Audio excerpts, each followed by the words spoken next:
It's not like for me to DJ in clubs. You know what I mean? It's a like, different. It's a different aspect now. Like I want to play it, but I want to play it differently. You know.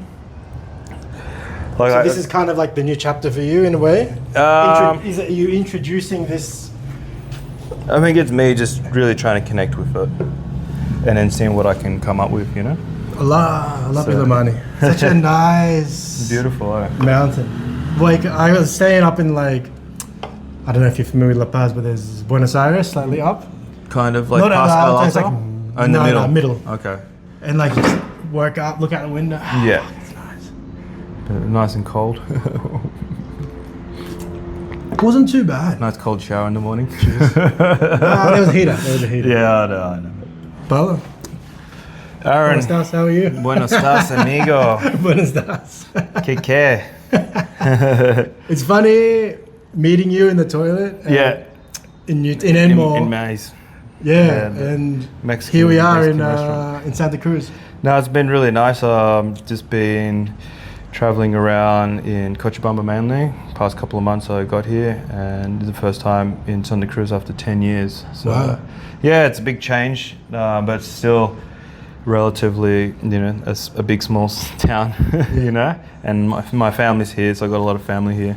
So it's really nice to also connect with them. So I've known you as a DJ. I met you as a DJ. Yeah. Followed you a little bit. You went to Europe in the last couple of years. Yep. Yeah, 2 years ago in 2024. Is vinyl like your normal thing, or you do a bit of everything? Well, I started off with vinyl in 2002, and that was just like buying vinyls from this random record store in Hornsby. Mega one actually, but it was really cool. And they'd have like a random hip hop section. Because we grew up in the same area. Eh? Definitely, yeah. Pennant Hills 212. Like it was kind of like a big. It had like 2 floors as well. It was quite big, but they had like the most smallest hip hop section, and I was like big hip hop head back then. And my mates, they're the ones who had the turntables, So I'd just buy the records and go to their house, and it's always good to have a friend with the gear.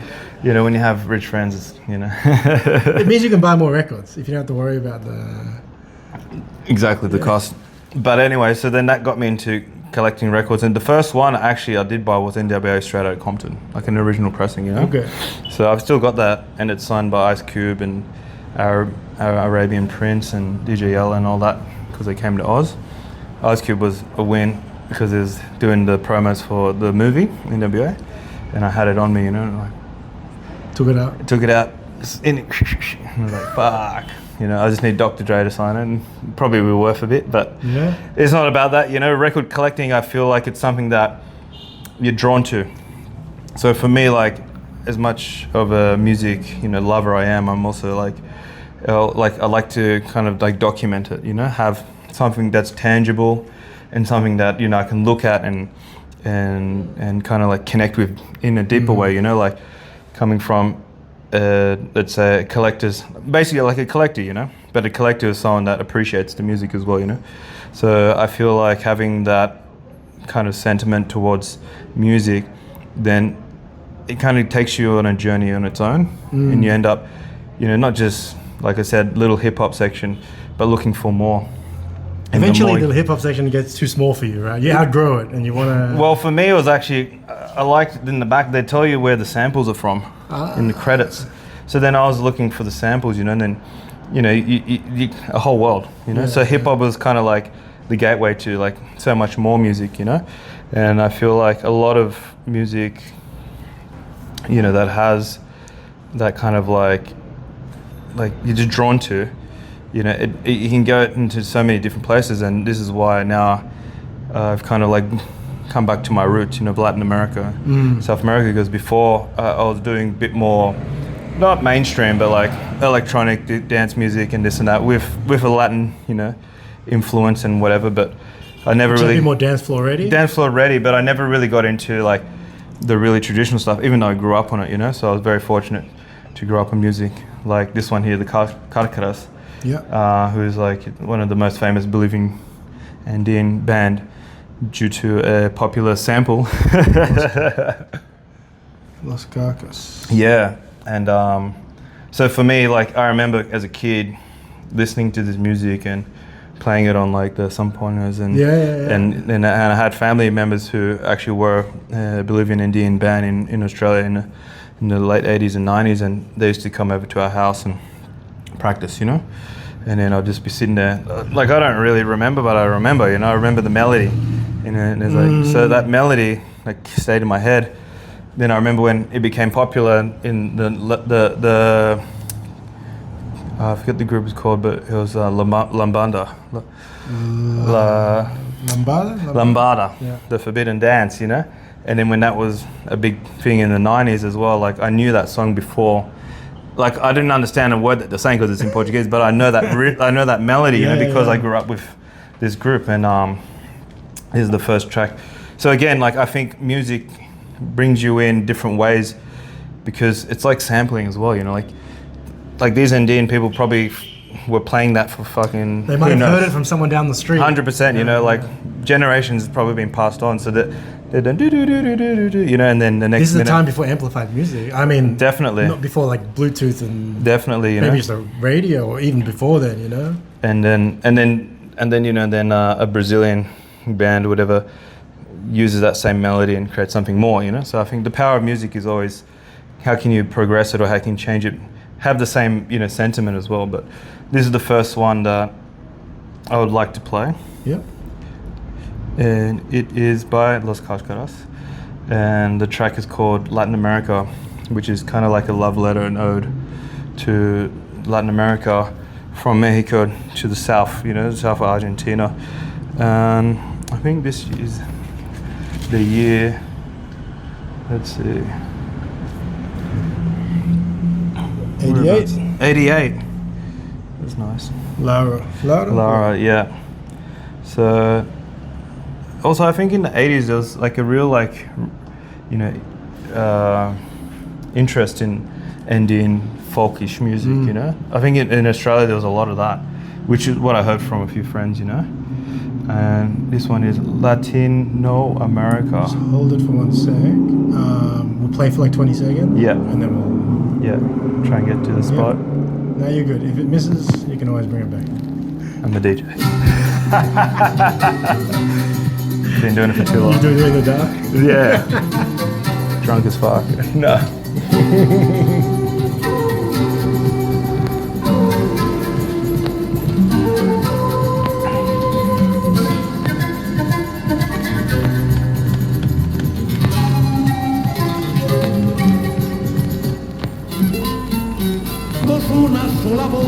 It's interesting, right? Like this music's, I mean, the folkloric stuff's very new to me. Yeah. But like Cumbia's changed up in for like 8 years or so. Yeah. And like you go back to folkloric. For me, I entered folkloric stuff. You did? All of and like all of these melodies. Yeah. The melodies have been lifted, like you say, they're translated into modern. Yeah. They're, you know, stepping from, I'm not sure what the intervals are. Yeah. But it's the same intervals, the melodies. Yeah. Into like the chicha, into cumbia. Yeah. But they play with electric guitar. Electric guitar, 100%. Sometimes with the synthesizer. Yeah, I think that's what I'm trying to explain with like the importance of how music is shaped, progressed. It's like, it's not really that new. Like, you know what I mean? It's new, but it's not like... Everything's borrowed. Everything's recycled, you know, reinterpreted, you know, and like, you know, imagine if, you know, there was an EDM version of this and the young kids... Is that what you're insinuating you want to... not so hard, heavy, but like something where a younger generation can be reintroduced to it in a cool way. You know what I mean? Like hip hop. I think it's kind of like the... come on. Like Colombian cumbia track with a... It's kind of gone mainstream. Yeah. I don't know how many of these people decide to go deeper. Yeah. But I guess the hairs, the music nerds. Okay, that's a cool melody. Let's explore. Well, I think also the importance of how globally, like, there's a big lens on Latin America. It's a big continent, lots of people. Well, not just that, like the biggest artist in the world is Bad Bunny, you know, who has a deep understanding of his culture, and he's progressing that and allowing others to connect with it. It's not just, oh, you have to be Puerto Rican, you know, and that's what I'm trying to say. You don't have to be Bolivian to like this, you know. So there's a lot of that. I think a lot of people are more open a lot of people are like keen to hear more, you know. As the mainstream adopts, I guess it's not so foreign anymore. No, but also as well it's like like a reinvented version. You know? Like it's not like keeping to the traditional, because if they do, then you lose ears. You know, people, this sounds like what my grandparents were listening to. You know. Yeah, what's that like? What's that one that's the salsa track where he sampled the salsa track? Interpolating it, yeah. But I think a lot of Latin America is interpolating. There's so like here, I kind of like look at the record. yeah. It's like so many direction reserved or whatever it's called. Because it's all just they don't even know who wrote the sound. It's a folkloric track or yeah. So many songs, covers. Covers, yeah. You go to a party and you'll hear a song you know, but it's like a cover from someone you have no idea. I think also one thing as well, what I wanted to say is like language barriers. Mm-hmm. So for me, like I didn't grow up in South America. I was born here, in Santa Cruz. And I came as a little baby. I think my uncle said I was like probably 1 or 2 years old. Yeah. And so I didn't really get the chance to, I did at home like understand and speak Spanish, but I never really got to, live in that environment or, understand the lingua and whatnot. So for me, the language barrier wasn't like I understood, but I could feel it.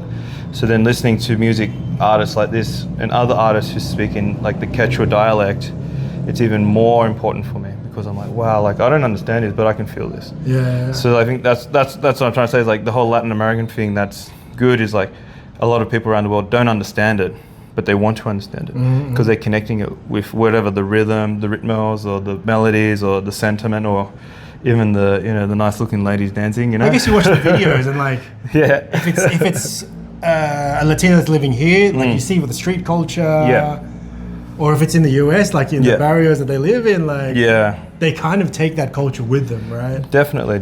Whereas like I guess similar for me being Filipino, born in Australia, though.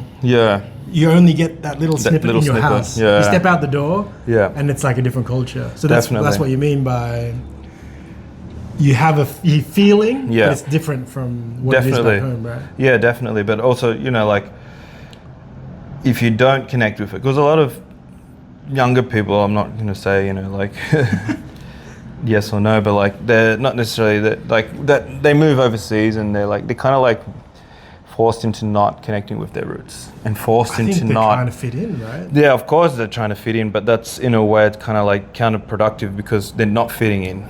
It's like you're not being you, So I had to learn that the hard way. So I had to, kind of like fit in, but realizing I always knew who I was and where I'm from and this and that, but I had to always make sure that I'm proud of that. You lose a part of what makes you unique. Yeah, definitely. And and then you kind of like lose this, lose your heritage, your culture, and then you think you're one thing when you're not. You know what I mean? Like I guess that's why you want to come back and definitely absorb as much as you can, learn. Well, for me, it's also like how can I learn from it? Learning from your culture. Because there's something unique about Bolivia, obviously, and you've realized yourself, it's a very beautiful country, it's rich in resources, it's got a lot of beautiful land and this and that, and the people are, good people in the way they... It's very different from other parts of Latin America. 100%, but like at the same time, you got to learn from all this, and it shapes you. So last time I came here 10 years ago, I just got back from like, living over in freaking Los Angeles, and Hollywood and all this and that. Extremes, bro, and it was crazy because I thought that's what I wanted, and that's what I'm trying to say is like I was like kind of like directed into this, let's say la la land dream of like, oh, you got to do this and that and to be successful, because I'm trying to be successful in an industry that's tough. It's driven by success, right? Driven by success as well as like driven by losing your identity, and like a lot of it I was doing that I did enjoy, but I didn't really connect with it. I realized till later when I came back to Australia, to Bolivia, and I was like, oh Jesus, like literally like from Hollywood to the pueblos in the Campesine, the farms, and then I was like, wow, this feels so much more better for me, Then I was like I just felt like I was just eat your soul out there. Yeah, I feel like No, you're just driven. You're driven to whatever, you know what I mean? You're driven You for money or whatever, you know. You want to be a superstar DJ or whatever, you know. But even if I did make it, you know, I probably would have then not been able to connect to this, you know. So probably even pushed me even further to the not me, you know, not me. So like, yeah, it was really nice to come back, and that was the first time after, you know, being a little baby. So yeah.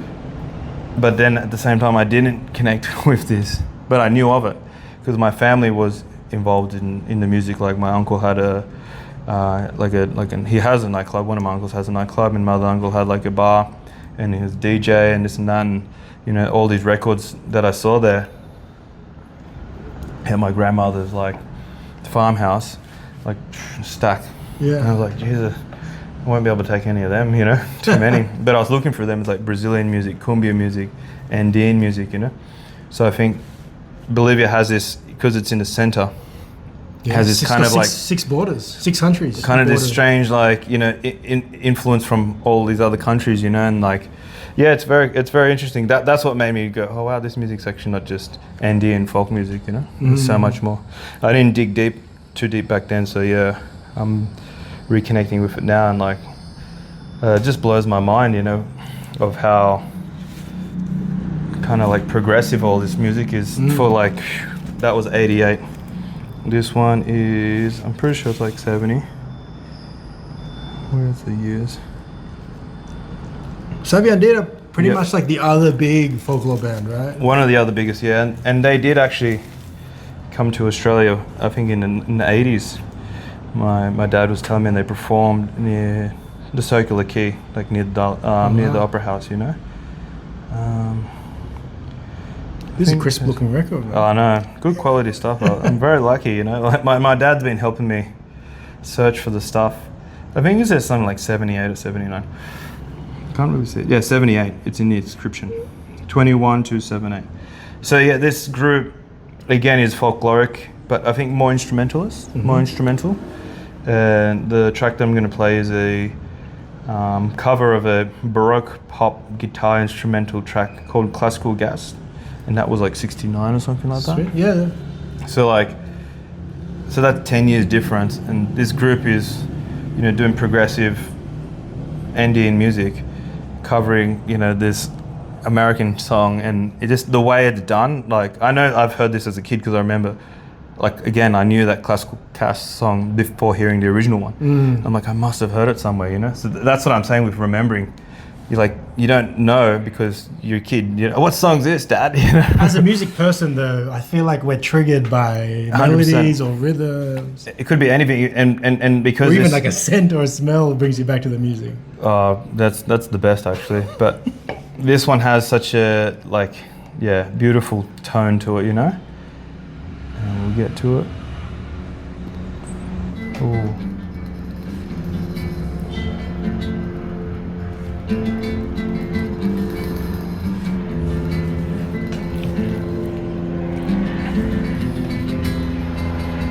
Having like a strange deja vu sitting in this spot listening to music. This has happened a few times. No, bro, like, it's been happening to me as well. And like, it's a good omen, like good thing that you're having deja vu. It's kind of fast as well. It is fast. Yeah. It feels more driving with the beat. Yeah. So as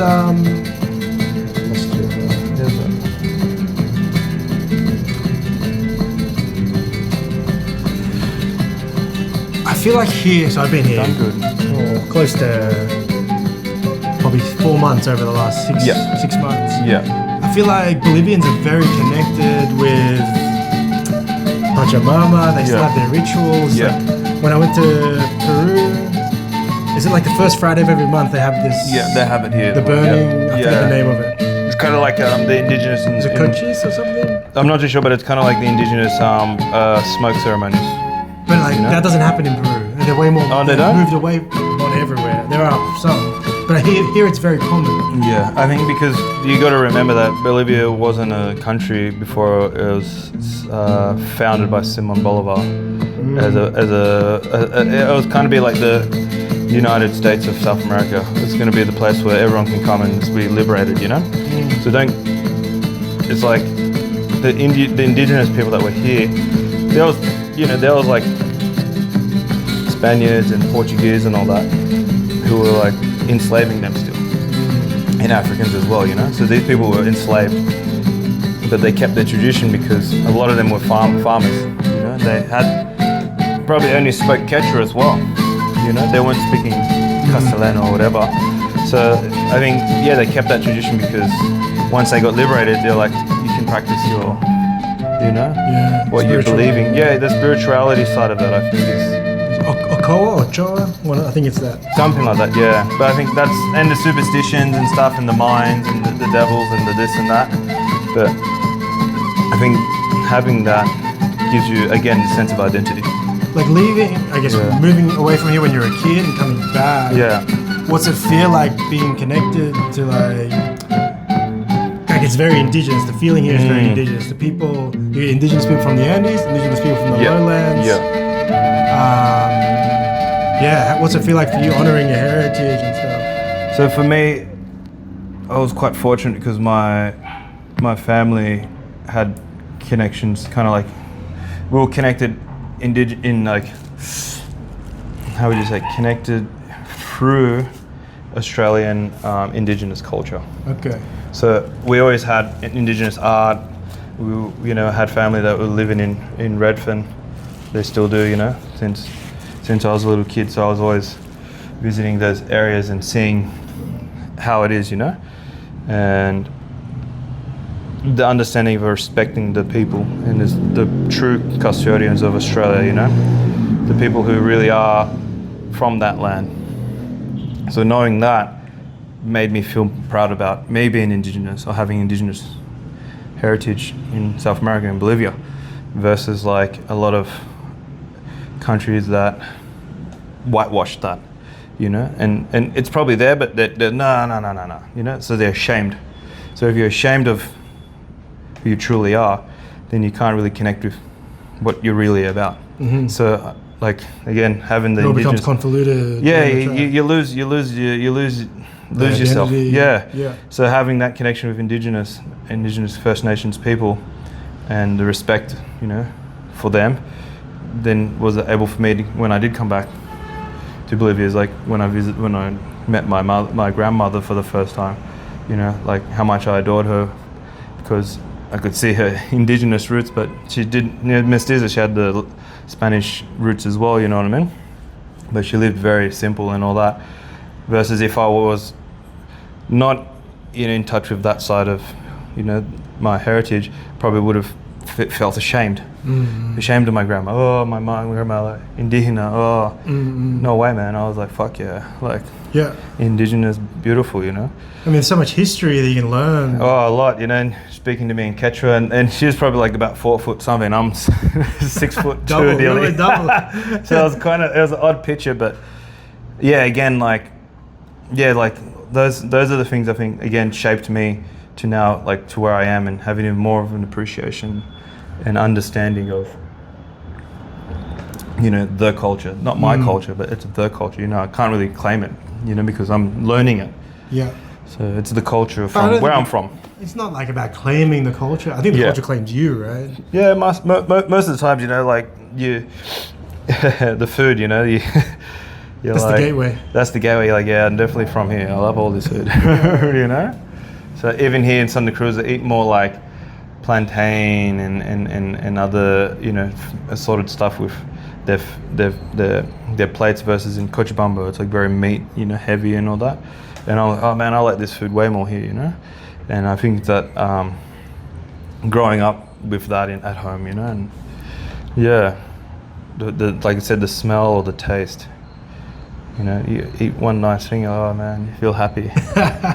It's amazing food here. Same as the music, you know, and like this is another record that I randomly found, and it's Santa Cruz music, Crucenos, Cumbas.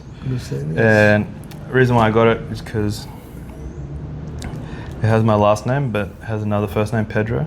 And Pedro is kind of like, I think in Brazil, Pedro is like saying Peter. Yeah. So it's like the Lebanese name. I think so. Okay. Something like that, because there's a big Lebanese community in Brazil. And a lot of the Pedros that I met, they had like Lebanese They got background. the cactus, San Pedro. San as well. Pedro as well, yeah. But I'm Paulo, so that's irrelevant. you know. It's got the last name there. And this one says Reside, Santa Cruz. Not too long. So from Santa Cruz. This is Santa Cruz music from the 70s. Let me double check. Cumbia. 78. So yeah, a lot of the music's around the 70s and 80s. It's not that long of a song, but totally different. It's not indigenous at all, you know, but it has a very, like, I think there is like some sort of, you know, Portuguese kind of flavor in it, you know?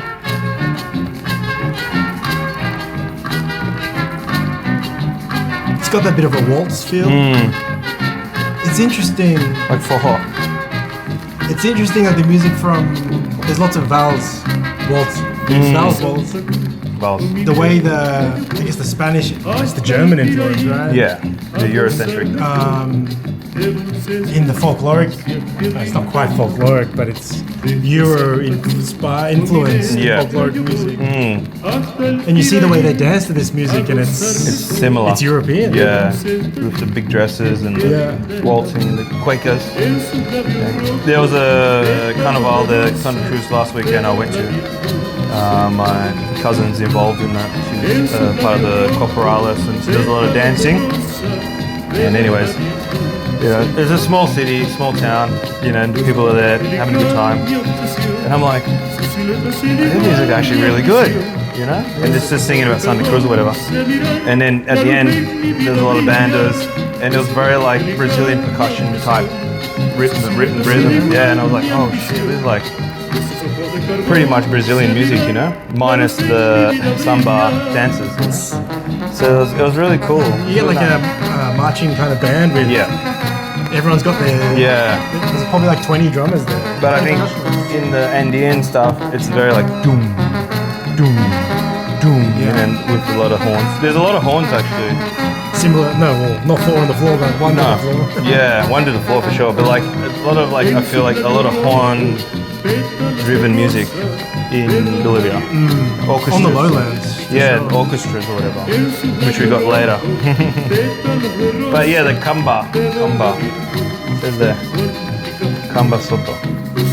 It's nice. And Santa Cruz is known for very pretty women, you know, and also like a farm, kind of like a farmland. It's a big farmland. Yeah, like beautiful, really, you know, green. Yeah. Because I drove here on the way from Cochabamba. And like seeing all the farmlands, and you're like, wow, so much beautiful land, you know? Yeah. Did you come through like Villa Tunari down that way? It's very green. I think so, yeah. It's like a bit tropical. Yeah. And don't forget, we're like close to the Amazon basin, like the lower side of it. You're getting towards the Pantanal. Yeah. All the water's flowing down. And then the Frontera and San Martes, I think it is. That's where my auntie's from. And you know, she goes, oh, I love this music. And then I played her like all this other stuff. She's like, I know that as well. And she speaks Portuguese, and she understands forró. So the Frontera, it's like Brazil basically. This is the melting pot. The melting pot, but like, it's very interesting to see how like, you know, they're speaking both languages, you know? So I think here, I think people are a bit more open to like, yeah, we're not just Bolivians, you know, we have a mixed family. And I realized myself, like, too much of a mixed family, you know, a family from all over Latin America, you know, because I think here they're not like, oh, we only stick with like said country people, you know. They're like voyagers, you know. My great grandfather was a classical piano player, and he was very, very good apparently, and got a lot of women and traveled around South America, and you know, left my grandfather on his own, and then 20 years later came back after being in Argentina for Sola. What years was he active as a pianist? Like the 20s, 30s. He said, my uncle said that he was one of the first to import like a really, really beautiful piano from England into Potosi. So what sort of music do you think he was playing? He would have to be playing like classical, you know, like. Is it really, the kind of the waltzes and stuff? I think so, but like, influence? I'm not too sure if he was classically trained or anything like that, because my Like, I don't think there was anything like that. So I think he was playing by ear. So whatever he was playing, maybe it was like covers of what was popping off at the time, you know? In the 20s. In the 20s and 10s, you know? So like... So just kind of like, is it ragtime? Was ragtime music? Nah, it wouldn't have been like that. Because they would have... Don't forget, like, Portugal was one of the richest countries in the universe, in the world.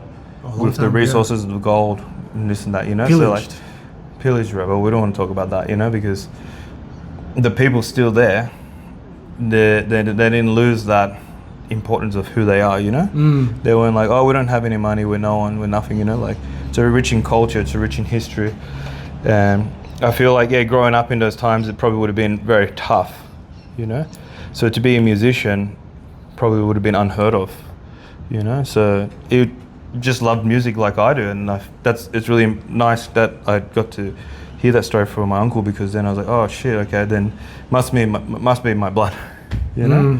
So another thing you don't know, you know, maybe you have no musical, you know, talent, but to DJ, to be a selector, you don't really have to have musical talent. I think you got to have an appreciation. I think so. Appreciation for that, That's the art. Yeah, exactly. You got to be creative, of course. In ways, like for me, I think you're tapping into what you find to be good music and sharing that, right? You're the explorers of sound. I'd hope so, because I feel like a lot of the time I'm trying to find some wacky stuff, which is why this is good. This next one, like wacky is, I mean, something that's like not really, you wouldn't really go, that's cool, you know? Yeah. So I'm not trying to be like, oh, this guy, an avant-garde, you know? Oh, you haven't heard that before? You don't know this? Like, I'm not down. Too into the weeds. Nah, I'm not down like that. I'm more like, oh, you're still finding the pop element. Of course, the balance, you know? Yeah. But I'd be more like, oh shit, this one sounds fun. Like, I like it. I reckon people would like it too, but to be honest, like, it's kind of weird, and that's good, you know? Yeah. So it's like a little bit not norm, you know? Yeah. So I think we were talking about you becoming from a music background, playing in bands, guitars and all that.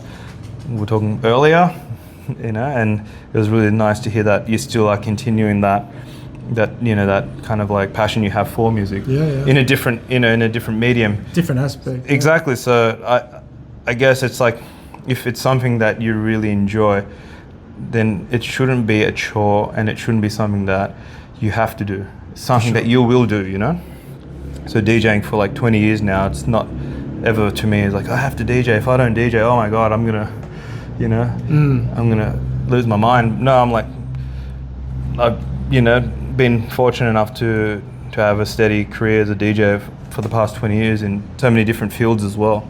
And as a not just a DJ for the clubs, you know, DJing for events, music director, music programmer, working in big companies and stuff like that, and being able to travel the world and getting paid for it. So for me, it's like, it was kind of a lifeline, you know? If I didn't choose that path, I don't know what direction I would have gone. So it's like, if I didn't follow my heart, if I didn't follow what I truly love and, you know, really want to kind of focus on, go on that journey, then I wouldn't have been able to do all these cool things. But then the opposite of that is, I probably would have had a more stable life, or had a good house, a good job, you know. But you could have been miserable. Yes, exactly, and that's what I feel like people don't understand when it comes to creative paths. It's got nothing to do with where it takes you.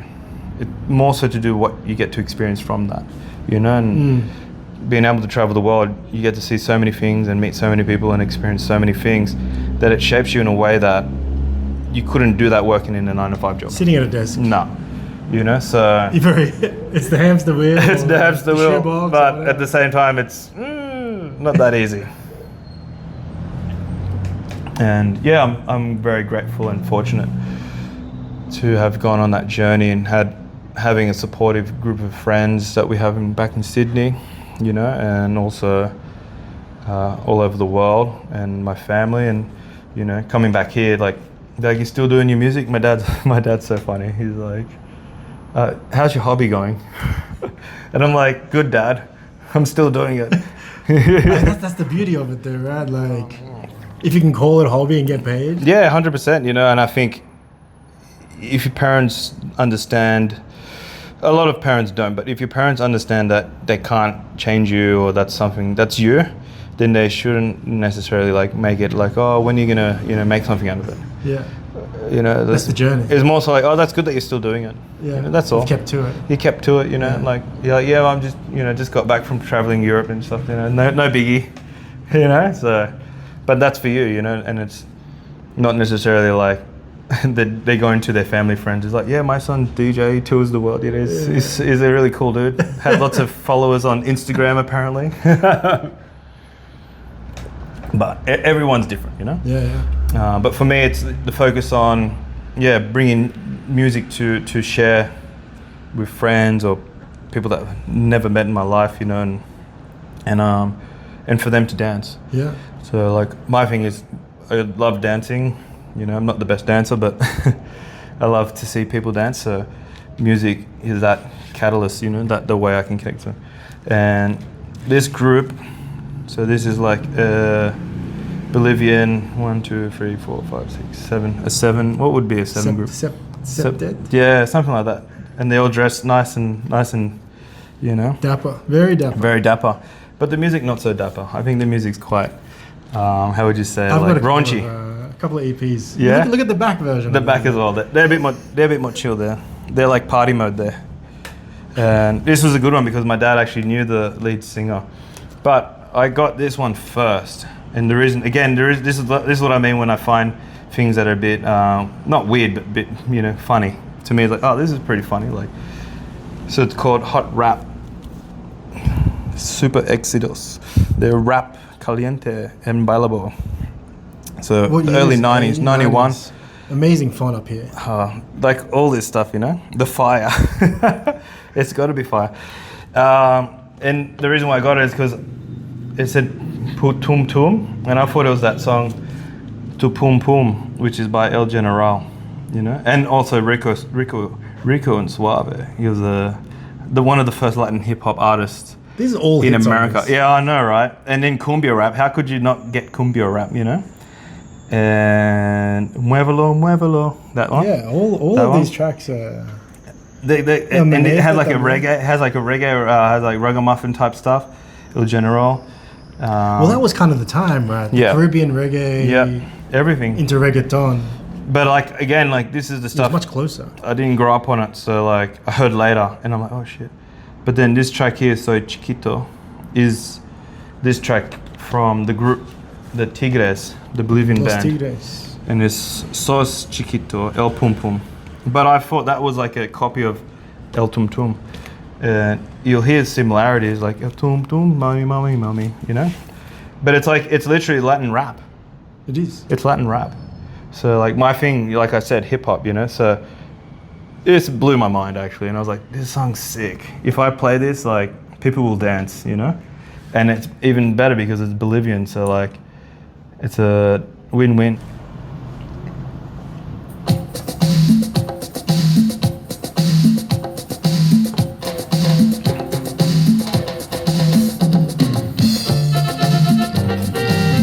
Good rhythmic melody.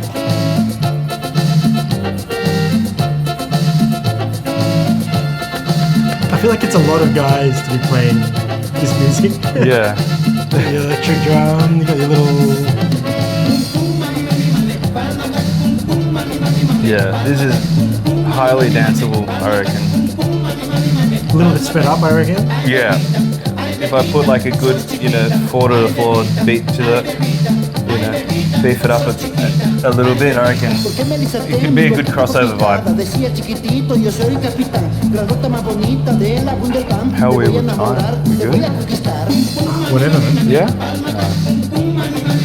Yeah, this is probably one of my random finds because I found it here first. So if I didn't hear this, you know what I'm saying? I wouldn't have thought it was a good song. So then I realized, damn, it's on this hot rap. Must be a good song. And then I got the LP randomly. So, yeah, it's cool. So finding music on that kind of whim, you know? Going out digging and like you said, like going to just random bookstores that have a little collection of records that are a couple of dollars or whatever, but you find these rare gems. You never know what you never know, and you're like, oh, because there's so much more music. I think with Latin American music, there's probably like a million records sitting around, you know? Depends where you are. Yeah, that of artists that never became famous. You know? Maybe famous here. Here, maybe like national, yeah. On the borders. Yeah. But I do have like some Argentinian cumbia as well, and like that as well, I'm like, oh shit. Cool.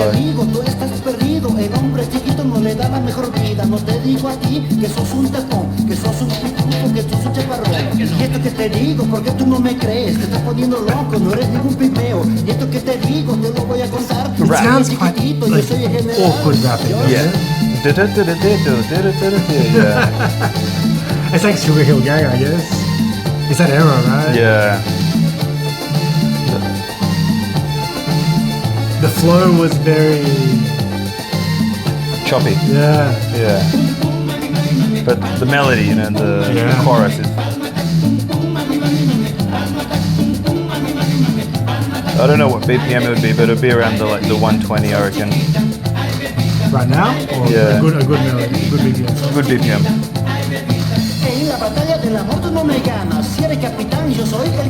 If you look at the look at the front or the back, you can't imagine these guys rapping to this. Nah, that's what I mean. I was like, looks like Seinfeld or something. I was like, how's this a hot rap? It was a certified hot rap by the Miami distributor, is that? Yeah, there's a Miami.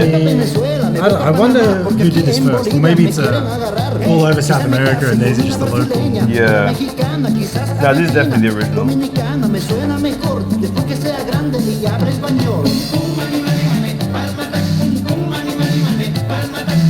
But the next one is actually a good one to talk about, like if it's original or not, because there's been so many covers of it all over South America, which is cool, you know? So it's cool to see how like some songs are kind of like reinterpreted by different regions. Yeah, the locals, yeah. It's got like a slightly local inflection. Yeah.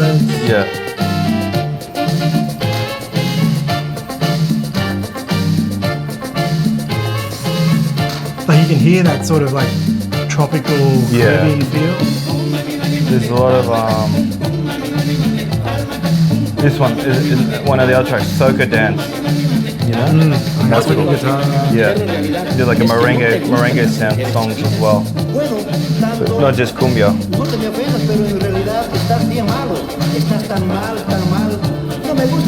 So many like regional styles traversing the different countries. Yeah. Like I'd love to look at, you know how these days you have like a Billboard list. Yeah. I wonder if there was like a list of different countries, top 20s, what was popular. I think how many different genres, rhythms there would be. I think one thing that I've kind of noticed is a lot of the top tracks in the LPs are the first tracks, you know, like their main songs. So this is like legit second last because it's like rap. So like people don't know what rap is. Just in case you don't get there. Yeah, you haven't lost a listener. Exactly. So they wouldn't have put it at the first at the you know the beginning of the LP because they're like, this song sucks. Like it's not put even that one back. Yeah, you know. So it's funny how like DJs listen to the record and they're like, wow, what the hell is this? And this is probably their song that they're like, nah, no one's gonna like this. You know, so there's a lot of that when you discover music, you know? It's like hidden deep in the LP or whatever. So this one is called Los Huaychos. Huaychos, kind of like Huaychos. And this is 78. Ritmo Tropical. Beautiful. I got it. You got the feathers? Yeah, I got it. But I didn't know anything about the group. I just knew that it was a cumbia record, you know? What's this? Restaurant Gallo de Oro, yeah. Probably like when they were... Restaurant copy. Yeah. Or you reckon they had a DJ in-house? In-house DJ for sure. And but I did notice that this track is called Cariñito. But I didn't know it was that track that we're going to talk about in a second. Because then I got this one as well not too long ago. And it has the same one, Cariñito, and this is Los Tropicals. Where is this? I wonder where this fountain is. Cochabamba? I think they're a La Paz group. Okay. Yeah. Let me double check. PT Sabata. Says La Paz distributed. Arriba. Yeah. And so this is 78 as well.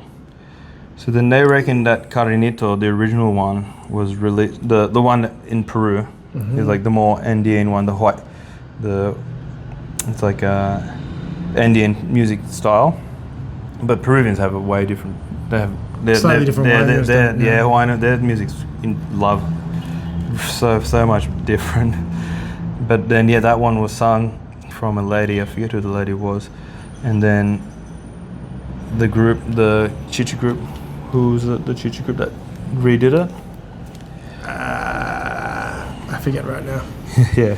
But and then that was later, maybe like 79. Hijos del Sol? Yeah, Hijos del Sol. And that was the one that got more popular all over the world. And I think it's still popular now, isn't it? So a lot of DJs play that. A lot of DJs play that copy. But I like these two. This one has more of like a brassy vibe, like brass band, which is called the Los Tropicals. But this one has a deeper, more cumbia, the Los Huaychos, cumbia vibe. So we'll put that one on. So this is like a folkloric Andina band, but they're cumbia. It's a coming cumbia band. Cumbia. Nah, Okay. this is a cumbia band. Okay. Every record that I got, it's like cumbia. I think I got it. So, but they have like huanos in there as well. Ah, okay. Which one is it? This side.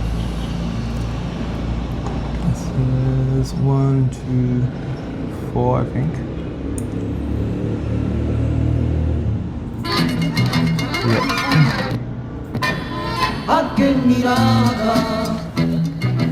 There we go. It's kind of like a mega mix. Go straight into it. Ah, big medley. Yeah. And you need to go to the toilet? Practice on my DJ. To the end, and then the second half is more of like the fiesta side. Ah, okay. Folkloric rhythms. That melody, you know? So again, I think these melodies have been around for a while, you know? Oh, for sure. So like, Without bands lyrics. would have probably played them out for God knows how long, but they never recorded it. And I think when they got to record it, every place around South America had their different version of it. But this one's very not as psychedelic, you know. Yeah, you got the accordion. Pero nunca me abandones, cariñito. Nunca, pero nunca me abandones, cariñito. Cochabamba. But it's interesting as well because my dad didn't know this song. You didn't know the song? No. So he was always listening to cool music. So he was like he even told me he didn't really like the Bolivian music when he was younger. He was listening to like Pink Floyd and all this psychedelic rock music and stuff. You know, it was the era of the 70s, late 60s, 70s. Is that when you moved to Australia? In 75 or 76. And then like a big chunk of that Bolivian music he didn't, you know? Would have moved away, but he got it in, you know, in bits and pieces through his family and stuff. So he knew, you know? But we mainly had Andean music at home. Yeah. Ah, okay. Yeah. Yeah, I remember because like my dad had Pink Floyd and I was like, why do I listen to this stuff? like rock and roll, man, you know? So. And I think again, the same thing is like, hey, growing up in Australia, you don't want to listen to your music from your country because it's not cool, you know. And then then the opposite here is like, you don't want to listen to your music from your country because you want to listen to music country from overseas. It's cool because it's cool, yeah.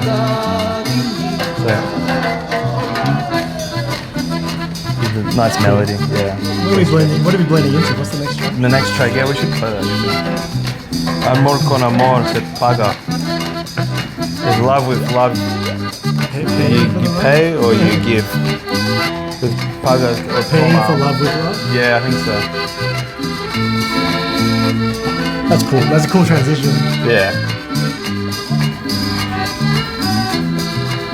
Is there anything else? Or pretty much. No, that's good.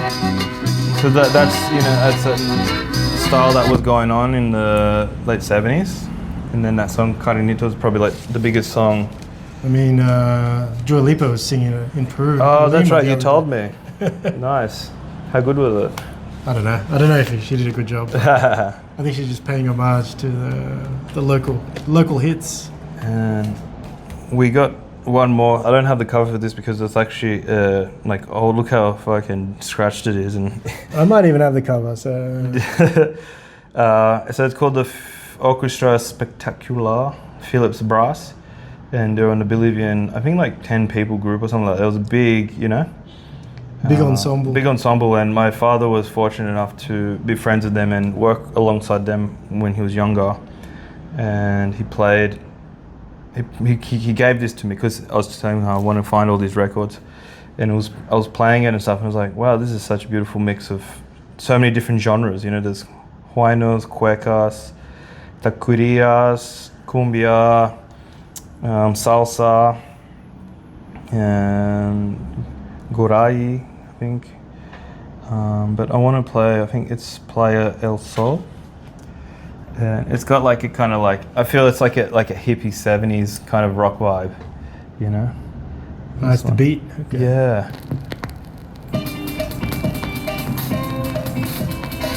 Yeah, beat. I don't know what beat means. I only learned this when I got here. Yeah? There's like this beat, shake, go-go. And it's kind of 60s, 70s. Yeah, go-go music.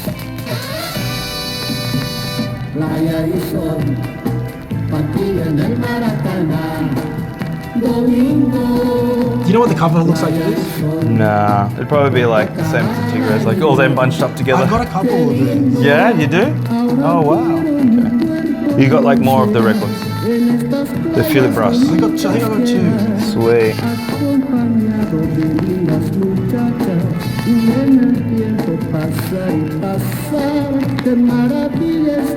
It almost sounds kind of Asian, that melody. Like, that's what I mean. It's like like the 70s, like, like Austin Powers, like he was listening to this. He was definitely listening to this. Yeah. He's like, hello ladies, would you like to listen to some Latin music? And he puts on Philly Brass. And they're like, oh, very exotic.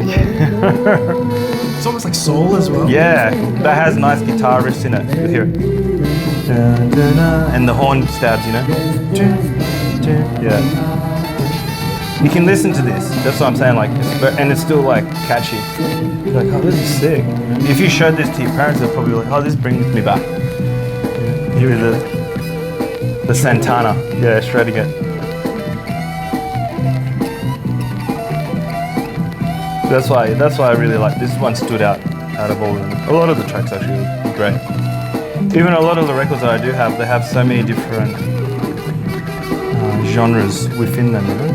Like the Andean was playing. There's one cover of like what's that Mozart song or that famous classical song? Something of the bees. Something bees. Flight of the Bumblebee. Yeah, they cover that with like panpipes and charango, and I'm like, actually pretty cool. It's cool because I guess their influences are classical music. Yeah. Or they'll just like, I don't know, or they're just like, fuck, why don't we just do some covers of classical music? And maybe people were listening to classical music at the time because it was like, not trendy, but like, part of the upper class. Yes. Targeting the upper class. So they're trying to get into that. They're trying to get into the, from supposedly indigenous music, Aspirational. Yeah, exactly, that's right, the aspirational.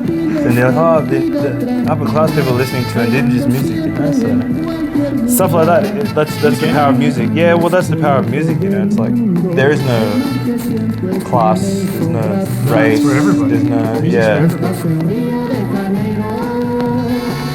yeah, this is a beautiful song. Cool, man. Yeah. Thanks for sending me a message. Yeah, I appreciate it, and I'm glad that you're in South America and disfrutan la vida aquí. Absorbing everything.